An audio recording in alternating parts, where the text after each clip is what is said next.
You, okay.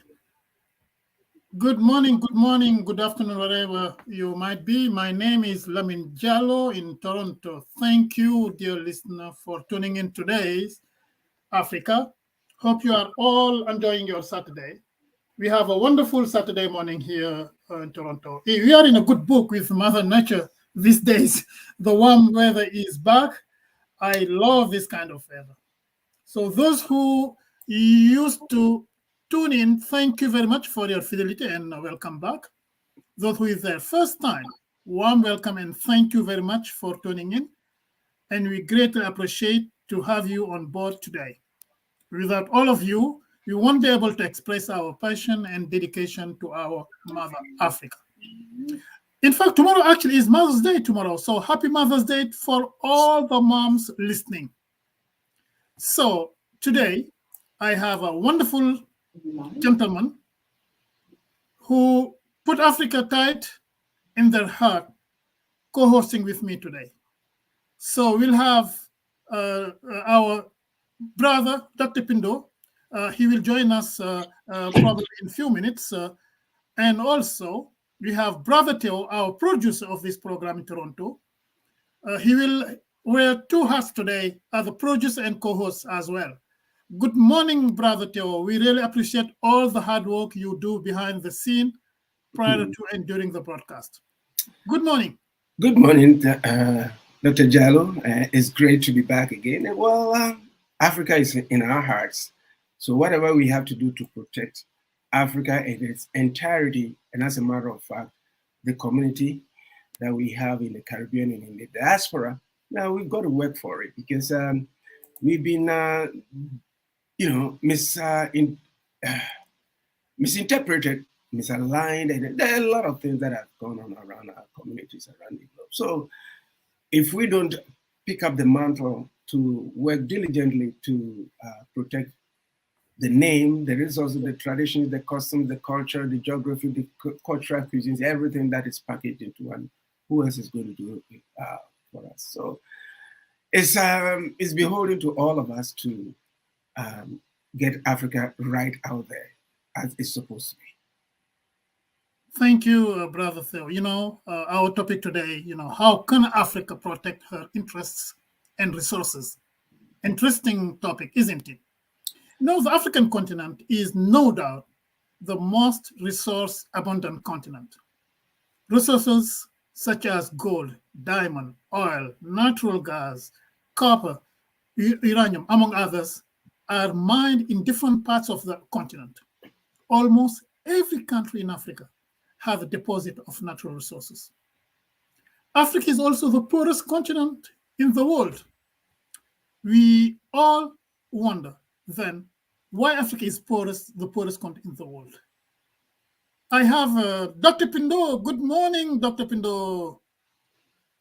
Good morning, Dr. Diallo. It's good to see you, sir. It's good to see our brother Theo as well. Good to see you. Good to see you, Doctor. It's good to be seen anytime at my age.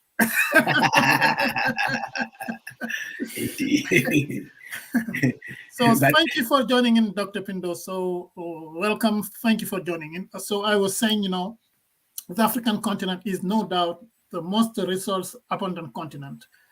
And, why African also is the poorest continent in the world. And is it because we haven't protect or are not protecting our interests and resources? So are we unable to do so? If this is the case, so why? So we all wonder, then, why Africa is not protecting her interests and resources. It may not be the case. It may not be accurate to say that Africa as a whole is not protecting her interests and resources. Africa is a vast and diverse continent with 54, independent countries, each with its own government, policies, and challenges. While is it true that some African countries face difficulties in effectively protecting their interests and resources? it is essential to consider the complexities and historical factors that have contributed to, these challenges.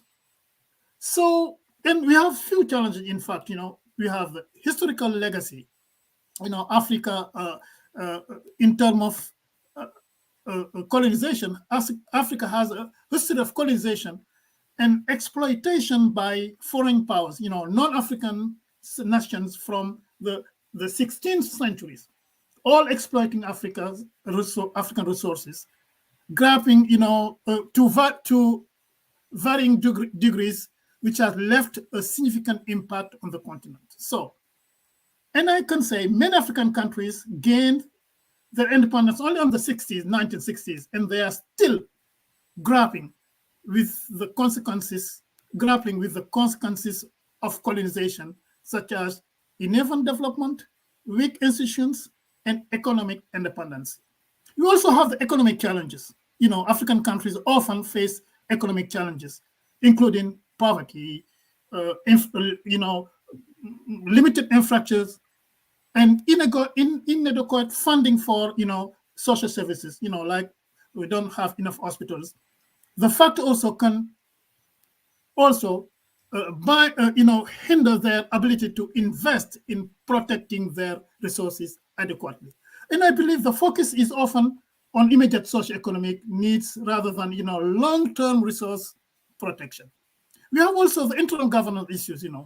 We know some African countries struggle with corruption, weak governance, and political instability. So these factors also can undermine the ability to protect resources effectively and create an environment conducive to exploitation. So we have also the geopolitical dynamics. So even though we know Africa is rich in natural resources, as I said in the beginning, oil, mineral, agriculture, land, etc. So which can attract the interest of powerful international players, unequal trade agreement or interference in domestic affairs also can undermine effort to safeguard these interests. And also, obviously, all the other problem, with the bad governance I said. So first of all, before we introduce our guest today, maybe Dr. Pindo, you can have a quick introductory words before we introduce our guest today. Thank you very much, Dr. Diallo. It's always nice to have you on the team as usual. And our brother Theo, it's good to have him in the background to ensure that the technical aspects are taken care of. And I'm very, very delighted that we do have a guest today to help us look at this whole, how should I put it? It's a challenge, it's an opportunity to talk about how can we protect our interests and our resources. I think by virtue of talking about this or having this kind of a topic, Dr. Diallo and my team panelists here, is the fact that we recognize that something is wrong. Because instead of really talking about advancing protection of our interests and resources, we're actually realizing that there are some people who are benefiting and taking away those interests, our own interests as well as our own resources. And it is annoying. It is really annoying because look at it this way. How many countries around the world are trying to take resources from Europe, and European countries are fighting to say, no, don't take them away from us? None. Nobody wants to touch that. However, when we look at Africa, we see that, and you made reference to fundamental challenges that have a historic factor on us. You talked about the history of colonization. which even to this day, even though we might decide not to focus on it, the reality is it impacts how we do business today and how the world looks at us. It's just recently that I learned that the Pope has actually said, listen, there were things that were stolen from Canada, indigenous peoples of Canada, and those must be returned. Because you know what? When our indigenous chiefs went to Rome, they actually noticed that there were things in their museums that are of significant and cultural value here in Canada, but they've been taken and relocated. And why would they do that? That impacts how that part of the world views another part of the world. So I'm really excited about this topic, and I really hope that our guests and us as we interact today, we're going to come up with some ideas that can really be eye openers for us, because we have to change the narrative. We have to change the history. We can't continue to blame the past. Yes, it impacts what's happening now, but we have to say, moving forward, what are we going to do, and how are we going to do things differently so that at least our next generations can benefit.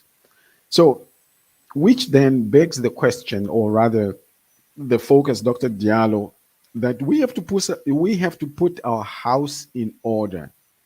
This whole idea of wrangling and fighting uh, among us and between us is not going to help us, because as long as we do that, as long as we, and by the way, some of those fights between us are actually instigated by the very people who are benefiting from us. So we ought to be analytical in our approaches. We ought to say, what is happening to us?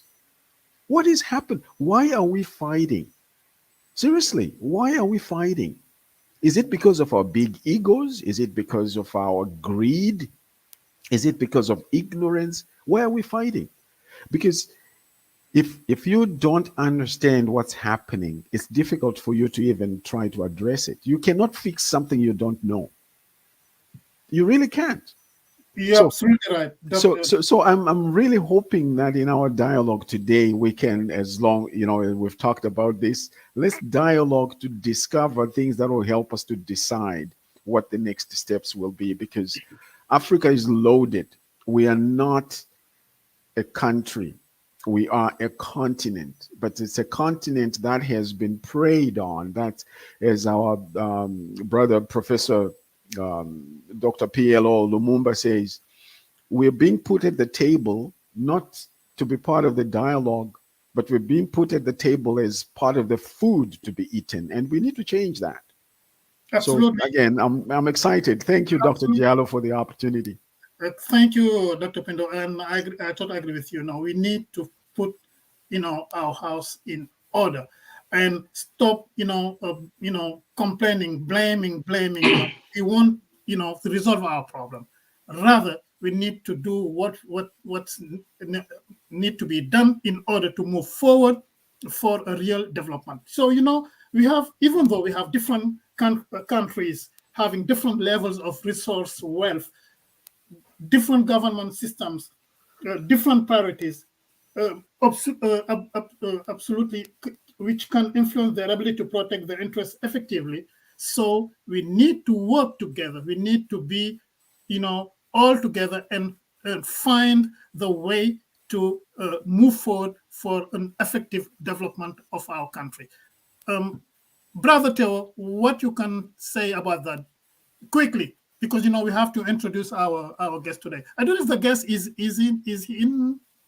I think he's having problems Okay, logging in, but we are the other people are communicating with him to bring him to the okay, table. okay. Um, I totally and wholeheartedly support what both of you have said. But before we go on, we have to look at it from another angle and then define what the resources that we're talking about and that needs to be protected are. In Africa, what I read is that Africa is rich in natural resources, ranging from, we have to define them, arable land, water, oil, natural gas, minerals, forests, and wildlife. Notwithstanding the fact that we have the human resources too, because we are the youngest continent around the globe in terms of human resources. And once we have been able to define what these resources are, then we can sit back and see why outsiders are interested in Africa. And if they are interested in Africa, what are we doing as a people to restrain them from exploiting us? I think we've played the game with our partners, I would say our partners, for far too long. And with the conflict in Eastern Europe, for instance, has exposed us to so many different kinds of dangers in that those warring factions, those outsiders who are taking part in all these hostilities, are now cut off from certain resources. And where else can they get it? It's Africa. It's Africa where they want to sort of get it from. So Africa has got the wherewithal to protect it by any means necessary. We've played that game for far too long, and enough is enough is enough. We have to get some concrete steps where we can use it as a measuring stone to protect our resources, because we cannot allow this. If we continue to allow this, our future generations are at a disadvantage. So this will open up my opening salvo, if I can say.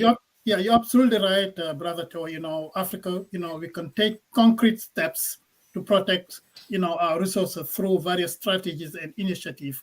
And we need to, define clearly those strategies and those initiatives in order to move forward in the right direction. I've seen our special guest is in. Good morning, Michael. Good to see you. Yes, here I am. I had some difficulty to join you, but no, here I am now. Okay, you great. listen to me? Yes. So, we are so grateful to have you today.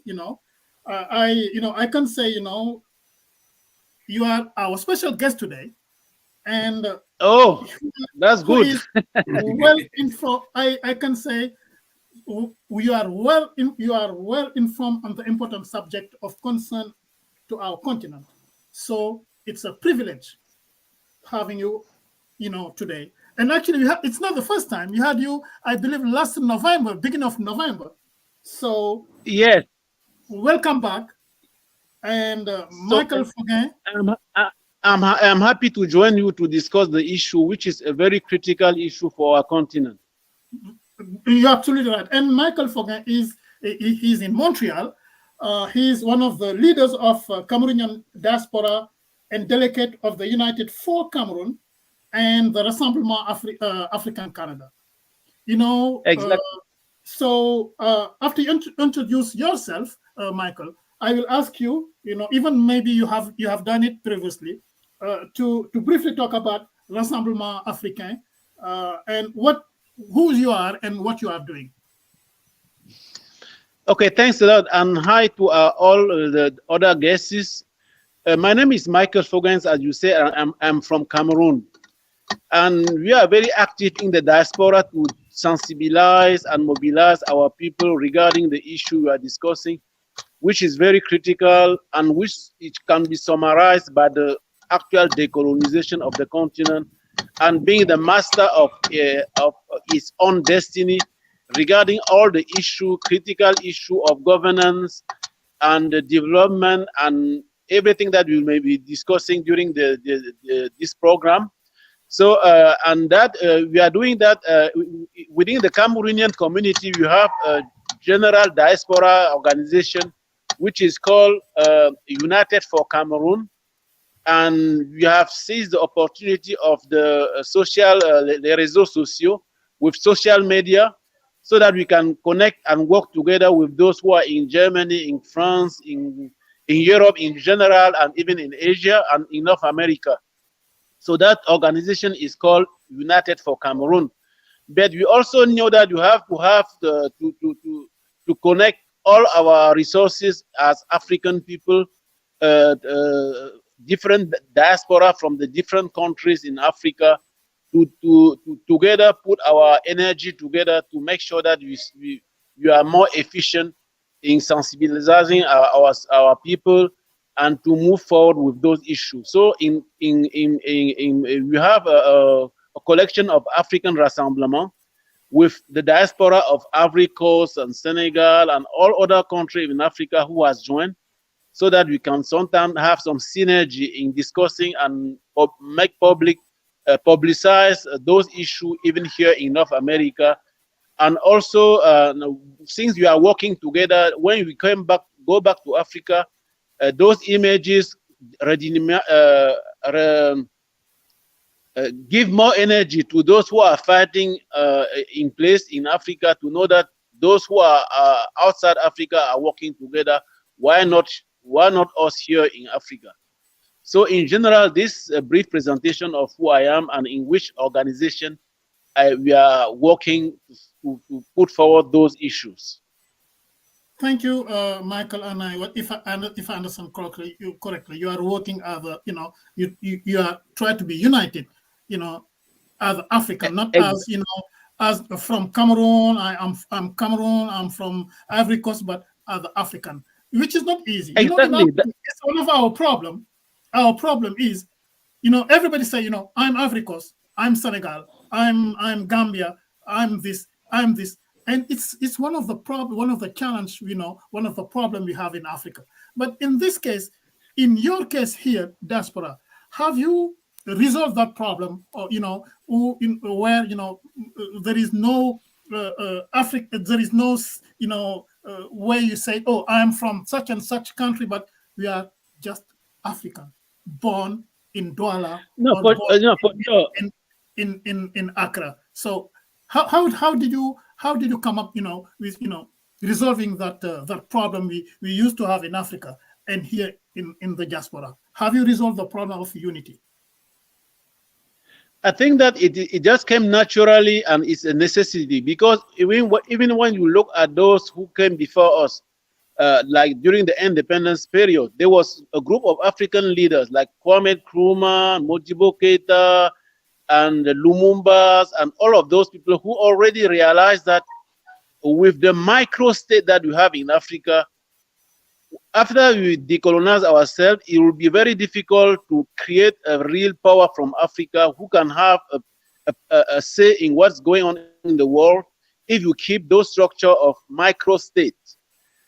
So for any African who look in those at those issues, it becomes natural that you cannot just have segmentation like I'm Cameroonian, I'm Gabonese or Senegalese. You have to go to make sure that eventually we create, ideally, one single state in Africa, but realistically at least regional federal state in Africa, to make sure that you can create a superpower somewhere in Africa who can defend Africa and who can have a say like permanent member of the Security Council. So in the diaspora, when people start to go beyond their everyday life to look, what do I have to eat? But people have jobs, so you start to think normally like any normal person, and we realize that we have to work in synergy with all those different African diaspora to further the dreams of those past leaders who realize that the only way to go is to have a general African state. And that's how that idea came to our mind. Like every human being, you see in the United States, they make United States because as human being over there, they realize that they have to be in group. You go in Europe, it is the same thing. They are European Union. So it is natural instinct. So normally those who thought that I am Cameroonian, that guy is from Gabon, I have to fight him, I'm just looking for myself.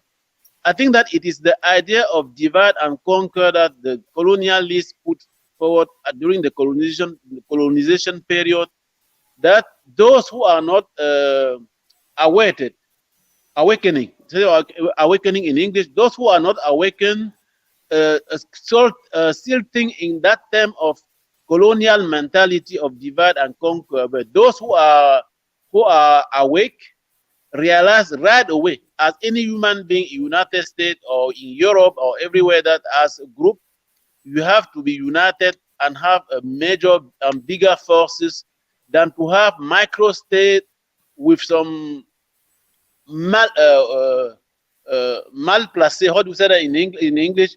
I mean, like a bad nationalism, which is in reality going against our general interest as African. Thank you, Michael. And let's come back to our main topic today. How can Africa protect her interests and resources? It's a large topic. However, we try to find out. We try to lay out what the concrete steps we should take in order to protect not only our interests but also our resources. As I said in my introductory remarks, Africa is no doubt the most resource abundant continent, but still we are the poorest continent. So, what do you have to say before we Dr. Pindo, ask questions? What do you have to say?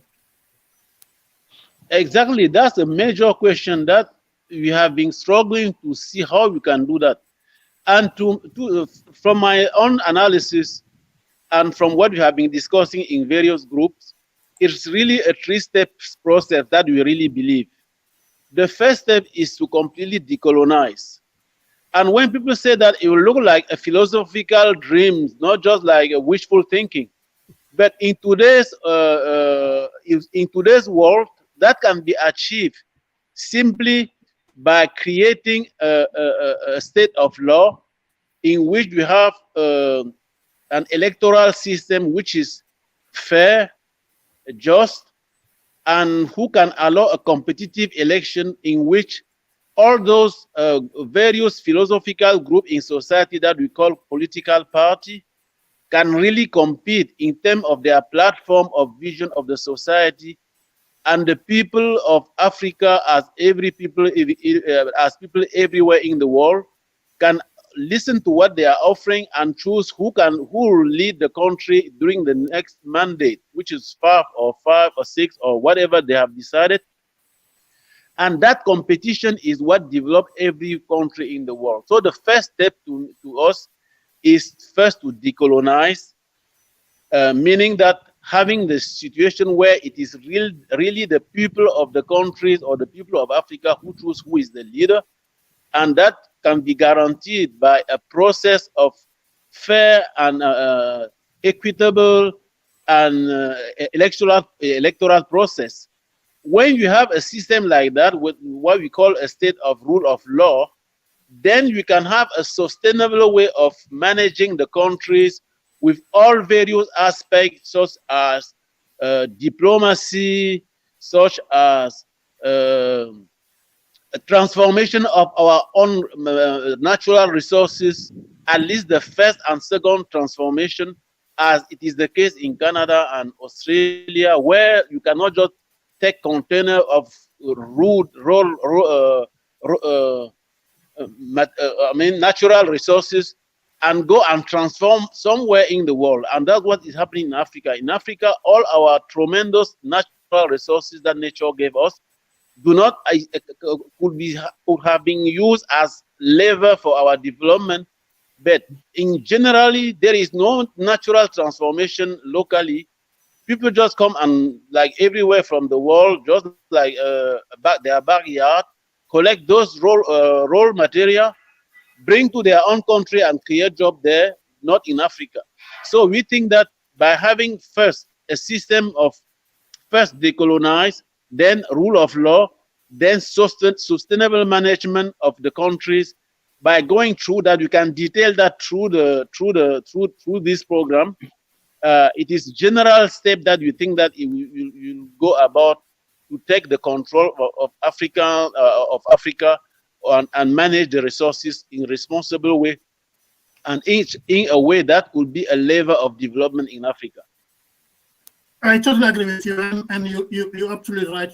Have, as you said, the first step is to be fully independent. So it's what you call complete decolonization, and not only that, also you talk about strengthening the to have strong governance and transparency.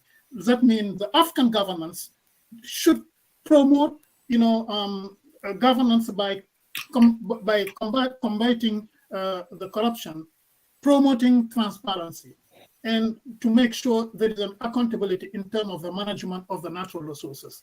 So, and you talk about the sustainable, resource management, which is very important. It's some of the steps we need to implement in order at least to start, controlling and protecting our interests. Dr. Pindo, what you have to add in what Michael just said? Thank you very much, Dr. Diallo. Merci beaucoup. I really appreciate the perspective our brother Michael is bringing. And I think for us to move forward, and I like the direction you are coming with and coming toward or going toward, Dr. Diallo. Our brother is touching on things that are very real. When I look at what is happening, I was reminded this past week when I had a tooth problem. It might sound like it's not related to what we're talking about, but give me a minute and I'll explain what is happening. I had a toothache, and I went to a function where, because of that toothache, I did not participate a whole lot and effectively the way I should have, because something was happening within me. I had a need that was painful. So I'm saying to myself, if we are going to talk about protecting our resources and our interests, when there's pain within our people, do we think that they would even care about protecting the resources? I don't think so. So I'm saying this because, yes, decolonization is a reality, and we need to keep on keeping on talking about that. And I agree with you totally, Brother Michael. We need to continue to bring that awareness to our brothers and sisters. Listen, something has happened, and because of that, we are facing these issues. However, I can't even process that if I have to watch my back because someone is doing something in our nation that is destroying all of us. So protecting our resources may not be the first thing on my mind, but survival becomes the first thing on my mind. And so, Brother Michael, when you look at the needs, and I know sometimes we talk about felt needs, real needs, but let's just look at needs within our own people across Africa. And I like the perspective you brought in earlier. We are not negating the fact that we don't have these different states, within Africa. But we have one thing that really unites us. We have a bigger vision. You talked about a commitment to Africanism, Pan-Africanism, and that is very important. But the needs of our people are not being met. We have some of our countries now where electricity shows up in the middle of the night where people are sleeping and nobody has access to it because during the day, electricity has been turned off.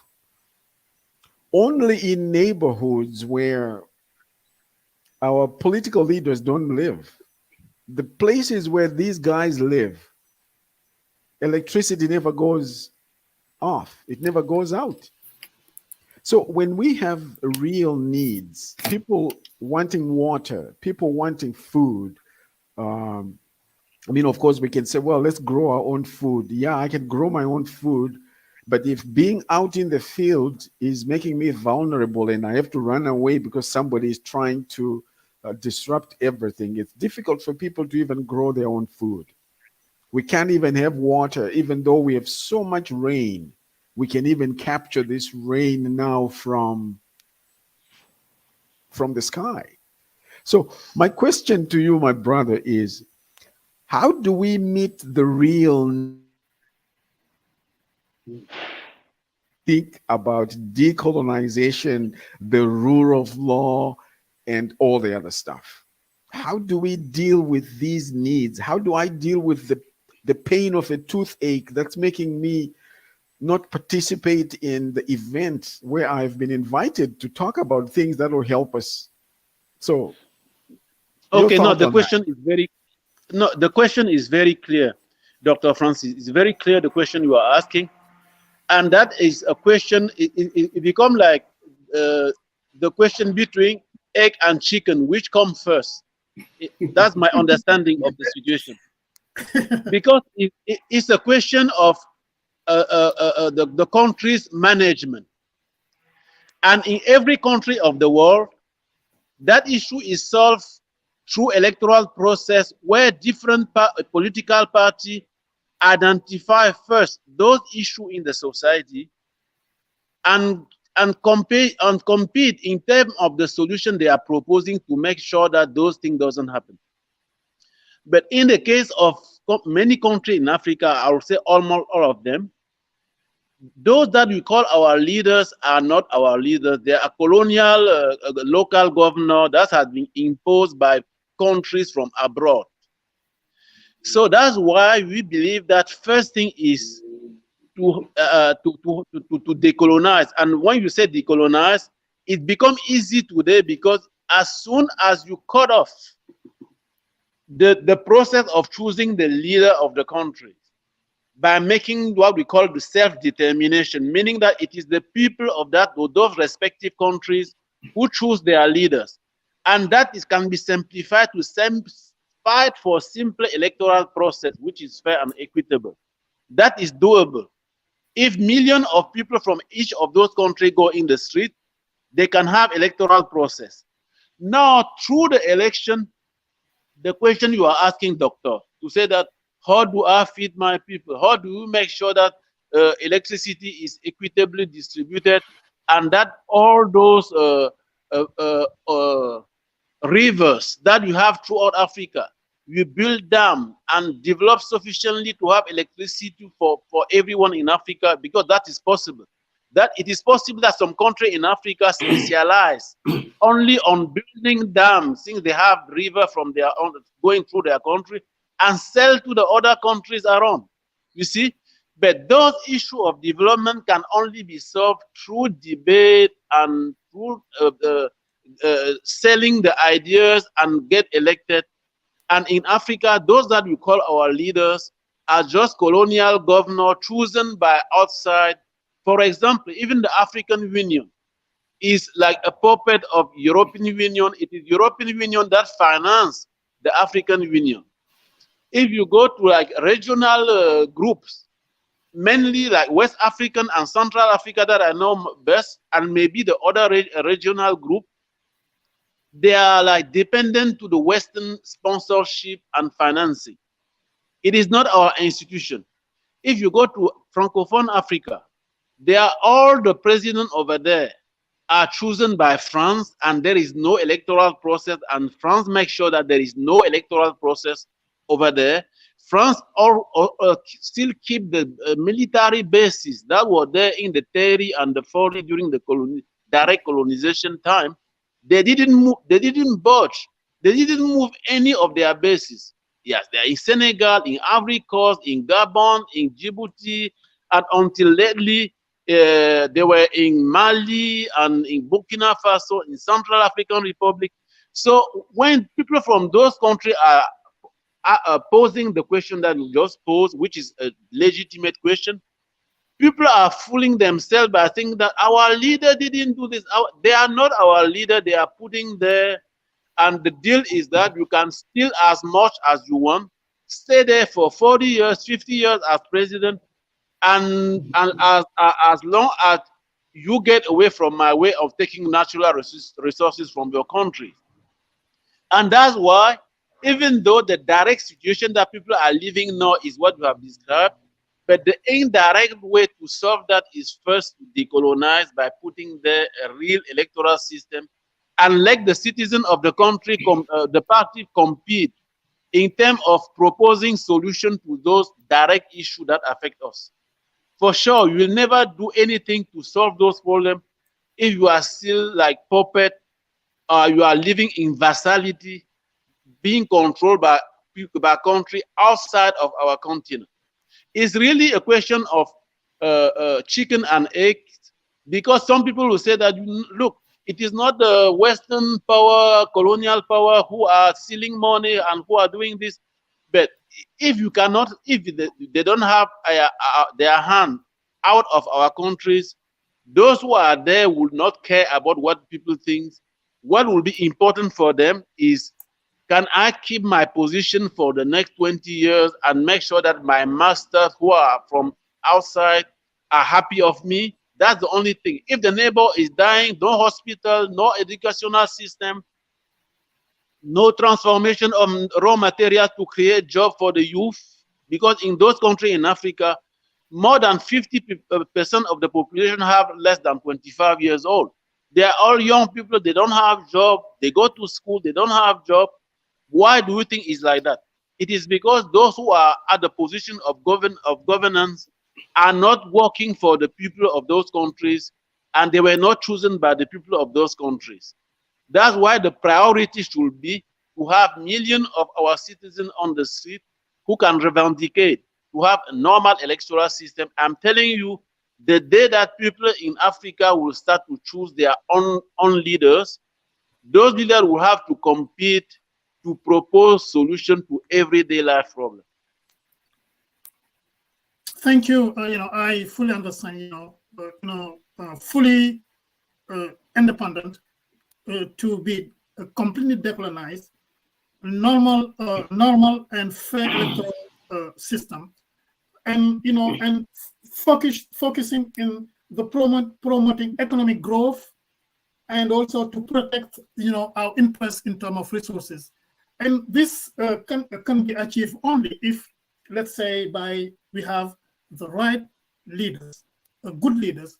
They can invest, that can lead to investing in infrastructure development, supporting the local industries, and creating then jobs. I'll have to add some a nuance. Yes. Because so far you have been thinking that to have a good leader is the solution. To have a good process and rule of law, so that even a thief who comes to the power will not do type of damage that you can see now. The critical thing is to put in place a process which is transparent and which is go by the law-abiding process, and which is fair to everyone, and who makes sure that the only king that makes a king in Africa is the people of Africa. That will be the key, because as soon as you have that type of environment, the only thing that matters will be the competition of ideas, and that's what developed the rest of the world. If you go by benchmarking on how the other regions of the world are being led, it is just the competition of those ideas and transparent election where the people choose who will go there and apply what they have promised, is the industry that developed every country in the world. And in Africa, we do not have that. And those colonial masters, it is their interest. Maybe if Africa was so powerful, Africa will do the same somewhere in the world. They don't want Africans to be in control of their own resources and control of their own life, because the day Africa start doing that, they will not have the easiness to go and just put their hand on this type of resources, that type of resources. But it is fair for them. It is normal for every human being to do like that. But for us who are the victim, the solution is to start by making sure that you have a process where it is our own people in Africa who choose who is the leader, not for external forces. And that process has to be very competitive, making that what the problem that Dr. Francis just raised, different party, they go like, what do you propose for this question? How do you answer the question of Dr. Francis? Party B, how do you answer that question? Then after the process, the population said, you know what? We'll try this guy for the next 5 years and see how he solved the problem.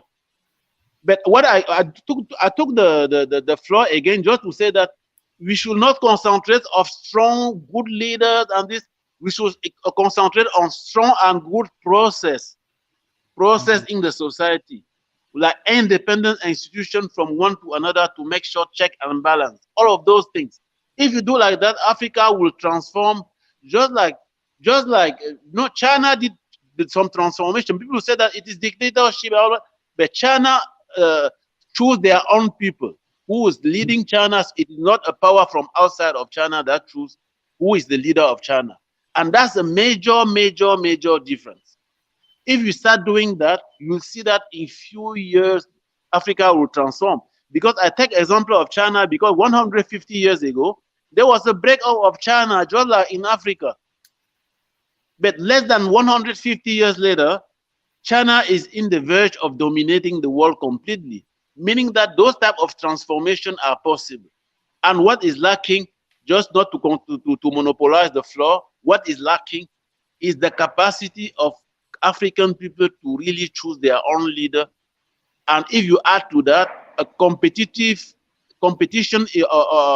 in the process to get into the power by showing what will be your solution to solve those societal problems, if you go like that, Africa will change very quickly because you have young people, you have a young population, you have tremendous resources in whatever domain, whether it is water-based, underground-based, soil-based, whether it is different type of energy possible. We are the modern nature give us all of that, so that if you have the right process, Africa have everything it needs to transform itself very quickly. You make a good point. Michael. You know, I totally agree with you, and I believe also Dr. Pindo agree with you. You know, as you said, people used to think, you know, talk about good leaders, but you made a good point saying, you know, we have to have a capacity to have the people to choose their own leader based on transparency, based on competition, based on you know, the rule of law. So if you don't do that, obviously we can say good leader for many years. We won't achieve the real framework for real development to own our own interests and also our own resources. Brother Theo, so I see you are shaking your head. I'm sure you have a lot to say. So I will so before you, I know, go ahead. He always shakes his head anyway. Yeah, Michael, you're speaking my language. I love what you're saying. Last week, I was on the same on a different topic with Dr. Pindo. We went around the same topic, but in a different kind of a context. And I remember telling him I saw a cartoon. There was a cartoon that I saw. And the cartoon that I saw was a tree. I think it was a date palm or a palm tree that was being grown on the other side by Africans. And there's a wall that has been built. So the palm tree has grown, and then where the fruit is over the other side of the wall. And there, the cartoonist has written Europe. Europeans taking the fruits of the plants. And it is what we see today. You said so many things that decolonization is number one, which I agree with you. But the whole thing is that after you've decolonized, you've orientated yourself, your mind, bodily, you know, your soul, everything. The whole thing is only in Africa where there's no accountability. So your point of the rule of law is well taken. So that if you are going into power and you say, I'm going to build ABCD roads in 4 years. You said 4 years. I didn't tell you it's 4 years. The 4 years came, you didn't build even one road. Even if you built one road, was it quality? Did you give it to your friends and your friends' friends? Because most of the time in Africa, we see that. People who have no business in contracting, they dub themselves as contractors. They don't even have a shovel. But when their friends get into power, that is where they make money. So people go into governance to make money rather than the other side where they have to be able to be accountable to the people. We saw that during the COVID times, the initial stages of COVID, you saw African leaders or leaders, the powers that be, flying to Europe for medical attention. You know, right? And when all flights were cut off, they had to resort to using the local hospitals that they were supposed to have, improved. Yeah. So having said this, Michael, what do you think will be the final solution? Because I believe that we cannot let this kind of situation go on forever and ever and ever. We congregate, we have conferences, we have programs like this, we have so many things around. What do you think, revolution-wise, should happen? Because you also made an assertion that the Kwame Nkrumahs, the Nyereres, the Modibo Keïtas, and all these people, they were the patriots. They were not beholden to anybody. They wanted to build Africa the way that they saw Africa to be built, because we have everything. God loved us so much that he gave us everything, but we have nothing. So what do you think should be the final solution to this problem? Because we cannot continuously go on this tangent for 500 more years. We have the youngest population the human resource there. We have everything, but we have nothing. And it saddens me that in this era where there's some tension in the Eastern Europe, we see every Western nation through their people connecting with the vestiges of colonialism who are still in power. Because I don't think we have political parties down there. We have clubs that are showing subserviency, if I can put it that way, to their colonial masters. What can we do to protect our natural resources? Oil, mineral, what have you, arable lands, water, so many things. What do you think? Because it saddens me, Michael. You are speaking my language. Please take me home. And then, convince me more and convince the listeners who are listening and who are also viewing us, because you come to the table with some great ideas. Thank you. Yes. Okay. Go ahead. Okay. Thanks for the question. I think that the first step, like we are trying to do, but if everyone from his side is trying to do the same thing, is to mobilize the population back in Africa, so that they can take to the street to ask for a new deal in terms of electoral system. The key really is the electoral system, because people can say that take the arms and go and fight and all of this. We do not believe to that approach, because within the context of terrorism and all of this, the imperialists who are imposing dictator over there will seize the situation to eliminate any opposition in terms of change. They would like to, because they like to, both the African collaborator of the colonialists from outside of Africa, they are trying to maintain the status quo the way it is. Because both from the African side, those who are called themselves the leader over there, they have their share of the loot. And those from outside, like the foreign countries, like the Western countries or other imperialist countries, they are having their share because they come and just take whatever they want to take as natural resources, minerals mainly, or any other form of natural resources. They don't want change. But what we should do is to change the disposition so that at one point we start having election which we make sure that it is really the people of Africa who choose who is the leader. All things come from there, because after you have a real competition to get into the power, if African, as any normal human being, will do like any other human being everywhere in the world who go into politics and want to get elected. They'll have to sit down as a group and look what are the societal problems in our countries. And eventually, and obviously, they will get into what you are decrying every time in terms of all aspects of life in our country. They will put that on the table and think like, how do you demarcate from those other competitors in terms of the solution to have like a great solution for this and great solution for that? It is that type of competition that makes change. There is no other solution, because those who are in face of us working to keep the status quo, they have far more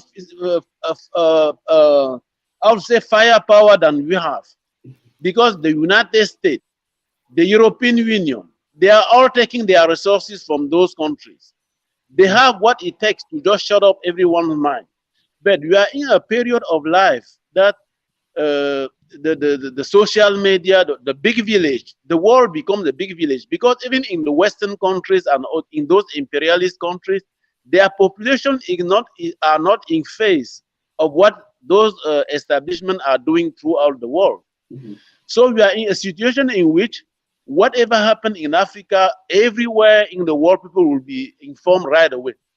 So if millions of people in Africa, in each country in Africa, get in the street and say that you have enough with the dictator, you want to have electoral system, you want to change the colonial electoral system which are in place, we'll make sure that we go to the election, but it's just like a farce. It's not really election. It's a masquerade of election. If they get rid of that system, electoral system, to me, is just one single thing, that if it change, it will change all the rest. The key to maintain Africa, mainly, I know mostly Francophone countries, but in Anglophone countries also, you have some imperialist country who has a weight in how countries are being run. But if we change the electoral system to make it competitive, things will change from there, because no country can develop otherwise than through politics. And the politics in Africa is just like a monopoly. I don't know how to say that clearly in English, but it is just one-sided, and one-sided from the past colonial master over there. Those few countries who are getting away from that just develop right away. You can see that we think that Anglophone countries in Africa are getting better in terms of that, because some countries in Africa also have even their money, la monnaie. I don't know how you I don't know if you call that in English. Exactly. Yeah, currency. Yeah, their currency is are still the colonial currency, meaning that France could just print paper and go in Africa and change that into gold and diamond and uranium and all of this. But they just sit somewhere in France and just print some papers, which are not even convertible anywhere in the world, even in France. Just like what we call here, I call that in general, it is like Canadian Tire money. That work only in Canadian Tire boutique here. Because what France fabricate in Ivory Coast, in Senegal and Cameroon and all of those 15 countries in Africa, is just a printed paper that even France boutique doesn't accept that. And you bring that in Africa and you get back what? Uranium, diamond, and everything you get, all the natural resources, banana and everything. So to answer to my brother's question, the one single critical thing that could be done to change the situation is really to have millions of people in those countries in Africa who go to the street and get away with finally with an electoral system where they can really choose their leader, and that go necessarily through a competition in proposal of how to solve this, how to solve that. And from one mandate to 2 mandate, like by 10 mandate, you see that the face of Africa and the way people live there will change completely. I agree. That's the way I see it. I agree with you totally, my brother. Yeah, I was going to say, I agree with you totally, my brother. However, well, let me explain a little bit more. I like the idea that we need to mobilize people so that they can really participate in the creation of a functional electoral system. Now, here's what we're dealing with, my brother, in most of our African countries. For our brothers to even get together to mobilize themselves to try to get onto the streets, they will be beaten up like crazy. Nobody would even want to allow them to do that. Because in most of our countries, remember, the military and the police, they are not necessarily servants of the government. They are servants of the political party, the party that is in power. And so they would be squashed. They would be squashed before they go anywhere, even to try to make noise in terms of, listen, this system is not working for us. And we have nations, Brother Michael, that have been trying to do this for the past, I don't know how many years, and still they're not even being allowed to do that. I agree with you that having a functional electoral system is really the foundation to determine next mandates and so forth and so forth. But we can't even get there. We have people who are voting. We have people who are voting who died 30 years ago. They are still on the voting ballots. I mean, they're still in the electoral system. Yeah, I agree with you, Dr. Pindo. Actually, I totally agree with you. And, there is a prerequisite, actually, for a functional, transparent electoral system. And the prerequisite is what Michael, mentioned. The first thing he mentioned this morning is the complete, full decolonization. That's right. The reason why I say that, because in African nations, there are external pressures.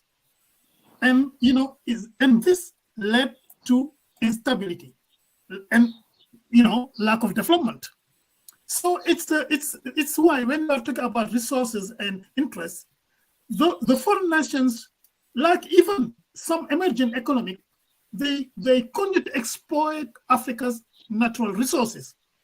So instead of those resources go to Africa, rather it goes to those foreign countries, which increase exacerbate the poverty in Africa. And as the images you talk about this morning, when you have toothache, you cannot function for in order to fight for something else, because there is some kind of vicious circle. So I believe the first thing in this prerequisite is a full, complete decolonization, as you said this morning. Actually, there is a Guyanese historian named Walter Rodney who was saying, the foreign ownership of African natural resources is the most direct way that rich countries continue to dominate African states without formally colonizing them. It's not a formal colonization, but in theory, it's a colonization.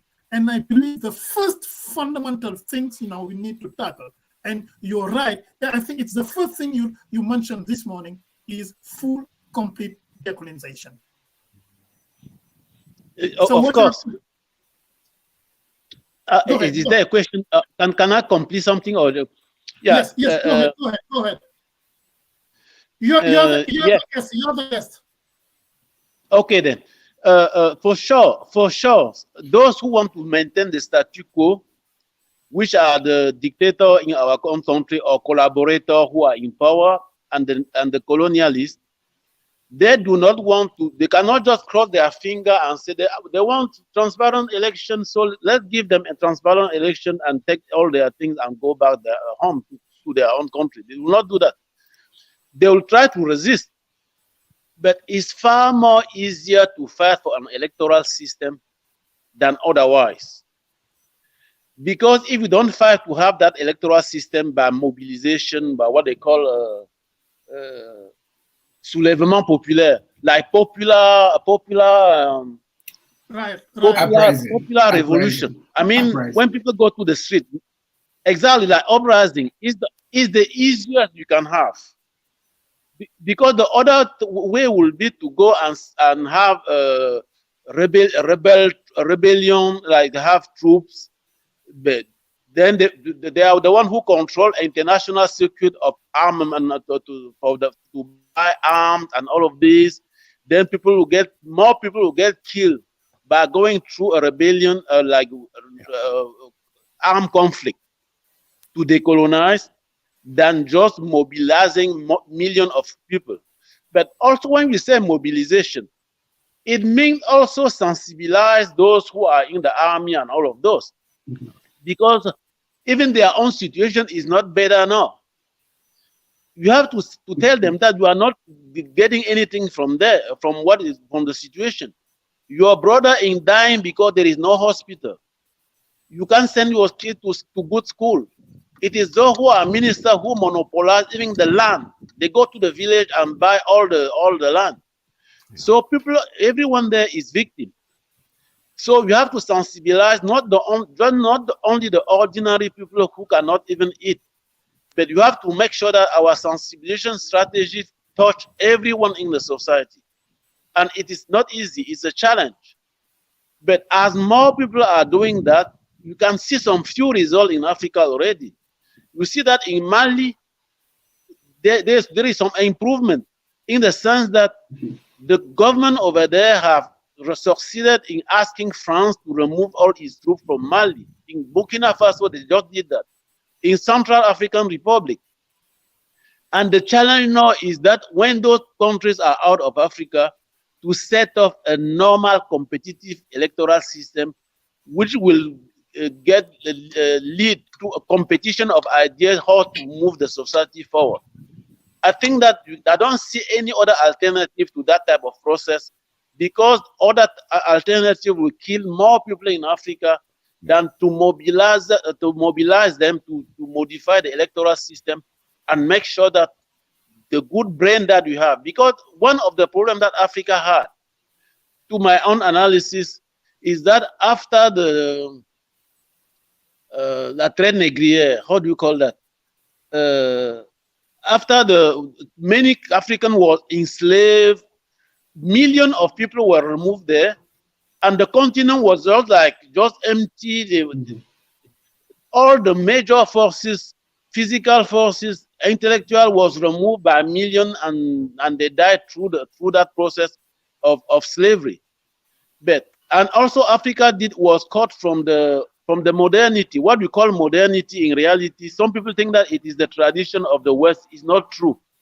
It is the accumulation of mankind knowledge from Egypt to Mesopotamia, from China.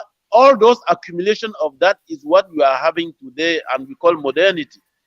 But Africa is back to that, because whatever you see, the youth of Africa they go to school. You see any important organization, like intellectual organization in the world, you see some Africans are also there in the diaspora.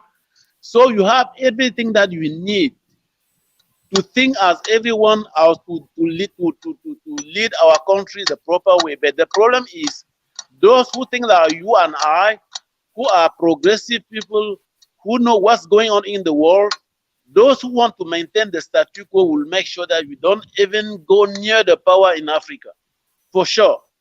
So that's why the solution is really to sensibilize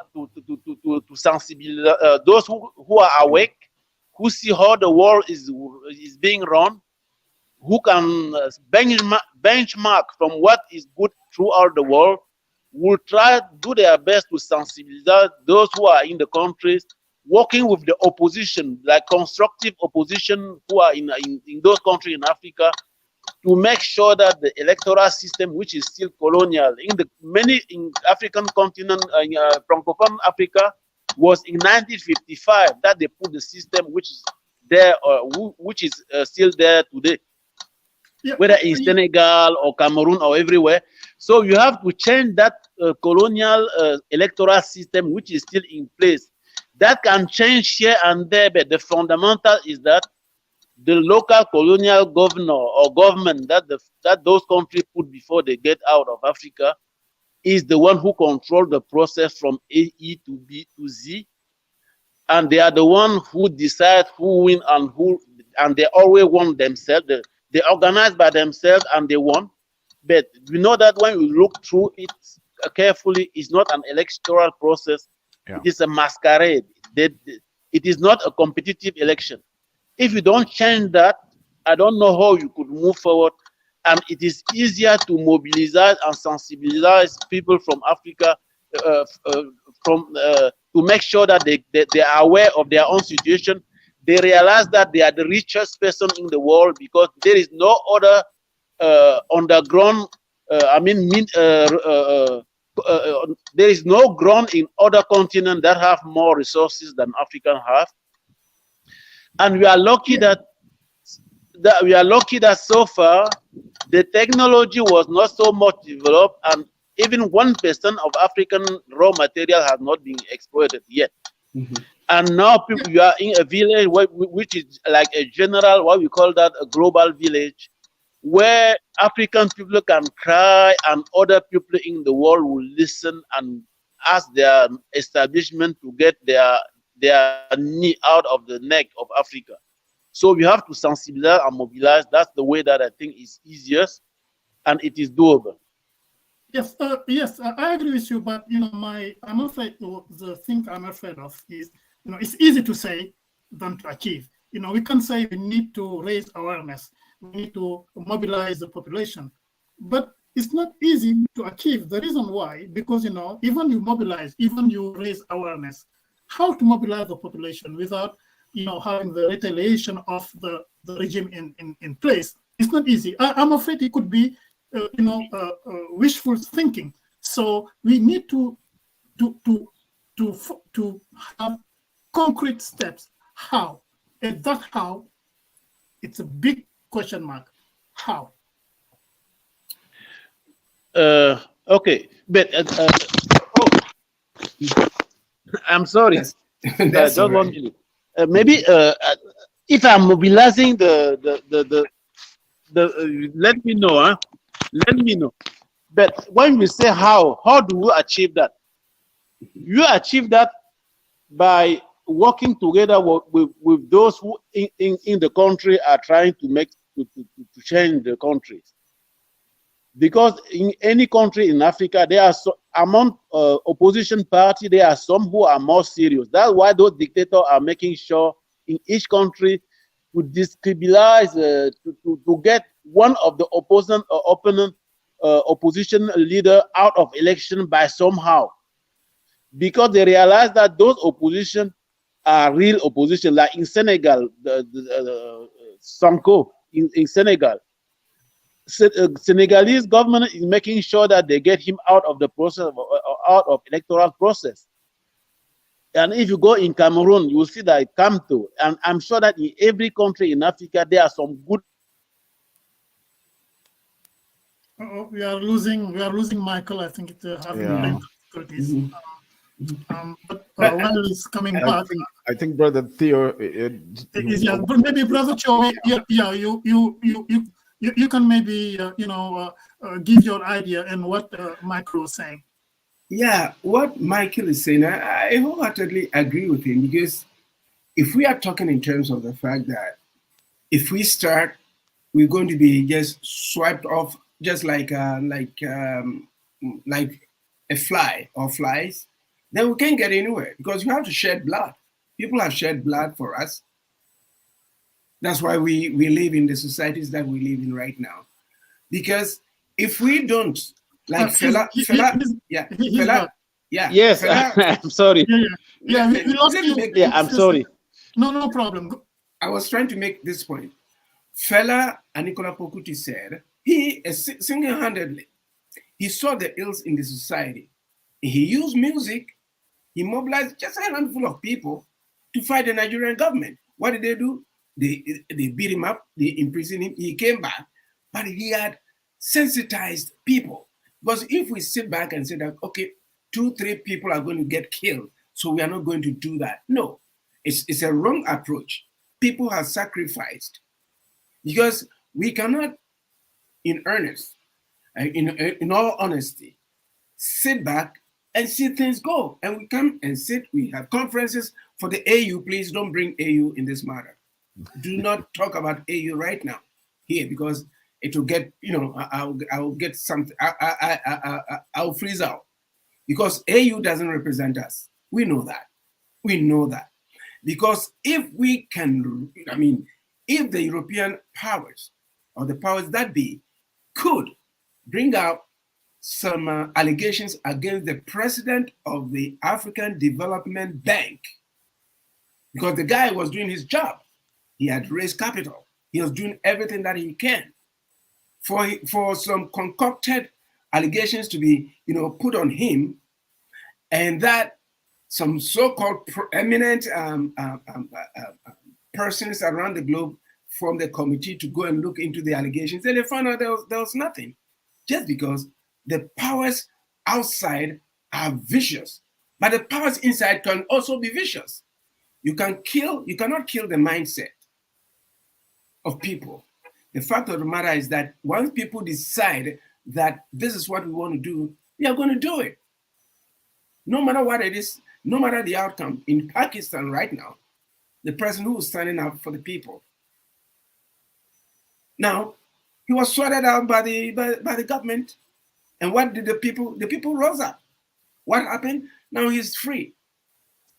To what extent? At least people know that, and of course about 25 people or so people died and stuff like that. But when it comes to Africa, we want everything to be put on a silver platter for us.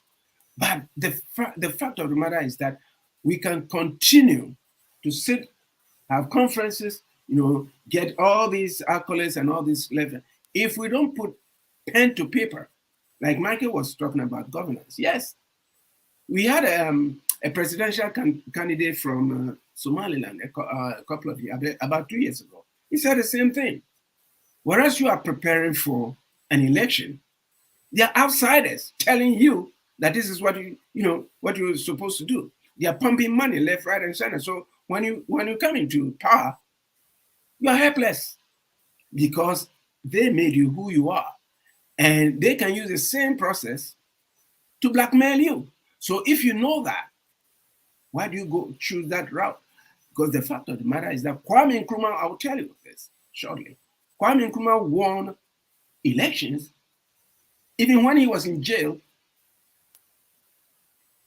Other parties, the people, the opposition so-called, had mobilized. They had money from outside, from the British government, from everywhere. But when Kwame Nkrumah came down, when he was released in 1954, when he was released, and there was an election, he swept the electoral. The opposition had only 2 seats. Why? Because he was talking their language. He said, I'm going to do this, I'm going to do that. So the followers, the people who understood him, were called the Veranda Boys. And it went through the country. He swept to power. And to be honest with you, when they formed the Organization of African Unity, they had problems, but they were able to resolve those problems and then put the Organization of African Unity to a pedestal where the colonial power said, no, there are some people within this organization, the Organization of African Unity. If we continue, if you allow them to go the way they're going, we are going to be in trouble. So they started eliminating them one by one. Kwame Nkrumah left, Nasser, and all the other people were mowed down. They were overthrown. So we don't have to look at this from a point of view that, a lot of people are going to be killed. People are going to be there. If we do that, we will sit here for 500 years. And the same thing will continue. So what Michael is saying, sensitization and getting people to understand that, this is exactly what we want, then we're on a good path. So there's got to be something, because we are seeing a new breed of young African leaders, no matter what their affiliations might be, in Guinea, in Mali, in Chad, where the Chadian government was able to stand up to the German government and say, get out of here, right? You expel my ambassador, I'm going to expel yours. In Mali, Burkina Faso, now, there are some new breed of African leaders who are ready to take the realm of power and then make sure that Africa, reserves its place politically. Look at it. At the United Nations Security Council, Africa doesn't have a seat. A continent of about 1.2 billion people. We don't have a seat there. We don't have a seat. We have all the natural, we have the power.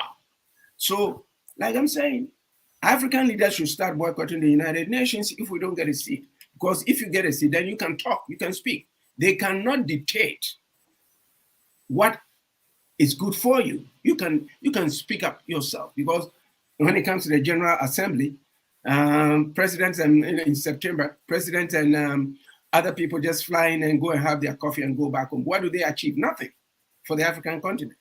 That's what I think I can say at this particular point.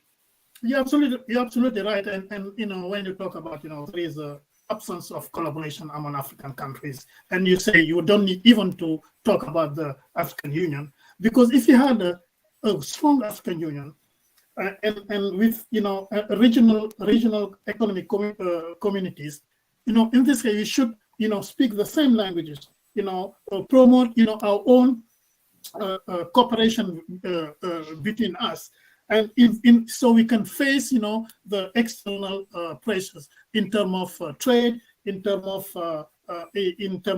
harmonization of policy, you know, and we can jointly address our challenges in a more effective protection of Africa's resources. So, Michael, I think we lost you a few minutes. You were talking about, you know.